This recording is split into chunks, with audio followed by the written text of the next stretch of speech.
Al-Habib Ahmad bin Zain Al-Habsyi, beliau lagi dakwah, lagi ngajar, lagi ceramah di masjid. Tahu-tahu hewannya dia, kudanya atau keledainya di luar menjerit kudanya dia.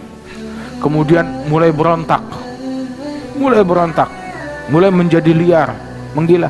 Wal Habib tetap terus ngajar, kagak diputus, sampai sekian lama. Akhirnya tuh kuda tenang sendiri. Udah gitu di akhir majlis bilang, alhamdulillah kita nggak terprovokasi oleh apa yang dilakukan oleh kuda. Kenapa? Sebab setan hasut, iri ngelihat orang-orang lagi pada hadir majlis di masjid. Orang pada hadir majlis di masjid, setan iri, hasut. Bagaimana caranya biar ini nikmat jadi rusak? Maka dicari akal, nggak ada yang mempan. Akhirnya dia ketemu satu jalan, apa? Dibikin muslim sama muslim berkelahi, ribut, berantem di luar masjid, sehingga orang-orang yang lagi majelis pada bangkit, melerai, sibuk dengan konflik yang ada di luar masjid. Bubar majelisnya, sibuk dengan konflik begituan. Walaupun yang mendamaikan, mengakurkan. Subhanallah. Jangan mudah terpancing, jangan mudah terprovokasi dari kebaikan yang kita punya. Ada orang ngomong apa, kalau biarin dah, jangan terpancing. Ada orang berbuat apa, ya udah khalas, begitu. Li amali walakum amalukum, buat saya amalan saya, buat kalian amalan kalian. Alaika bi khawaysati nafsik, urus hal-hal yang khusus dengan dirimu sendiri, dalam ruang lingkupmu sendiri.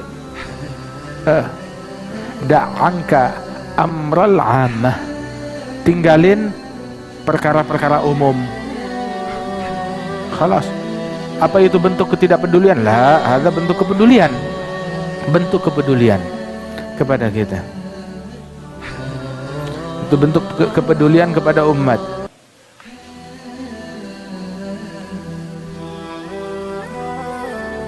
Menjaga syiar agama tetap berdiri, syiar salat, syiar masjid, syiar majelis, syiar 5 waktu, syiar dakwah yang murni untuk Allah Ta'ala tanpa terkontaminasi. Ada bukan gak peduli, ada kepedulian yang teragung, yang terbesar, yang tertinggi.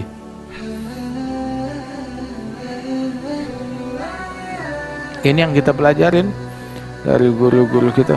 Sampai kemarin dulu pernah waktu kita di Hadramaut kemarin, ada dalam sebuah majelis besar alumni Indonesia itu pada ngumpul nanya, bagaimana kita menanggapi situasi politik, bagaimana kita bersikap situasi politik yang nggak menentu di tanah air, bla bla bla bla bla bla. Dia bilang, lu ngaji di mana? Di Hadramaut. Taib. Di Hadramaut situasi politiknya di Yaman lebih nggak stabil daripada kita, 1000 kali lebih tidak stabil daripada kita. Sama Indonesia sih, masya Allah, ni'mah, stabil, baik-baik aja kita. Mau bicara tentang kezaliman pemerintahan di Yaman, begitu, berlalu kezaliman merajalela berpuluh-puluh tahun. Subhanallah, lebih dahsyat lagi, lebih gila lagi. Tapi pertanyaannya, ini kita ngaji di Yaman, kita ngaji di Hadramaut, belajar dari manhaj dan metode para ulama-ulama yang ada di sana. Nah, ulama di situ waktu menghadapi, menyikapi pemerintahan yang zalim kayak bagaimana? Yang kezalimannya lebih dahsyat daripada pemerintahan di Indonesia, pemerintahan di negeri-negeri manapun juga. Daripada semua pemerintahan negeri-negeri yang ada di dunia ini, itu dahsyat di sana. Dan bukan cuma dia sendiri, juga ada negara-negara lain yang semacam itu. Tapi bagaimana para ulama habaib kita bersikap terhadap itu? Apa habis umur mereka buat ngata-ngatain pemerintah? Enggak.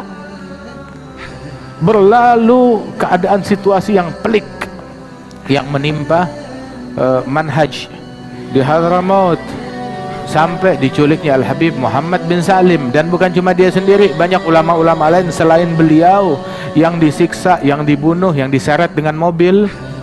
eh, yang dibunuh di depan masyarakat, yang diculik, banyak. Terus apa sikap mereka? Kita nggak pernah dengar provokasi yang dilakukan oleh mereka terhadap pemerintah, atau cacian atau makian. Hatta Al-Habib Umar, hatta Al-Habib Masyhur bin Muhammad bin Salim bin Hafidh Syekhana, setelah ayahnya diculik, provokasi apa yang dia lakukan? Nggak ada provokasi, ayo ajakan atau cacian atau makian, nggak ada. Subhanallah. Yang dilakukan oleh Al-Habib Muhammad bin Alwi bin Syahab ketika sahabat karib beliau diculik, apa yang beliau lakukan? Apa beliau langsung maki-maki, mencaci? Atau ayo masa bangkit, serbu, demo? Ada gak? Nggak ada. Subhanallah. Nggak mudah terpancing oleh apapun untuk membuat mereka menelantarkan manhaj yang mereka punya, kurikulum, metode yang mereka punya, jalan yang mereka punya, ajaran yang mereka sampaikan, majelis, kegiatan, ta'lim, durus. Nggak ada apapun yang bisa memprovokasi mereka untuk meninggalkan hal-hal yang demikian ini. Radhiyallahu anhum ajma'in. Alhamdulillah. Nah, itu pelajaran di dalam apa yang mereka lakukan tersebut. Kita umat ini, walaupun apapun kejadian yang menimpa kita, beri kabar gembira. Kita akan meraih keagungan, kemuliaan, an-nasr, pertolongan, wa tamkin. Kita yang akan diberikan posisi yang kokoh di dunia. La'aqiba lil muttaqin, hasil akhir buat orang yang bertakwa. Apapun klaimnya orang, kejayaan, hasil akhir tetap milik kita. Dan salah satu bentuk tamkin, subhanallah, kemudahan yang Allah Ta'ala berikan kepada kita.